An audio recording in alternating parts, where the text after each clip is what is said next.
Yan. Gaano katagal na kayong nagsasaka? Tagal na, mga 10 na. Puta.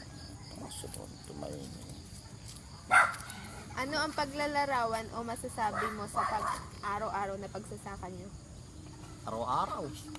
Wala naman, babantay mo lang yung palay. Aanuhin mo lang, aalagaan mo lang yung palay. Libot-libot sa bukid, pagdadamo. Ano po ang ligaya at pighati ng pagiging isang magsasaka? Pagka magandaan eh. Saka maganda yung bunga ng palay. Yun ang masaya pagka maraming inaani sa bukid. Pighati po. Pighati. Pighati pagka walang inani. Pighati. Pagka walang inani, pighati.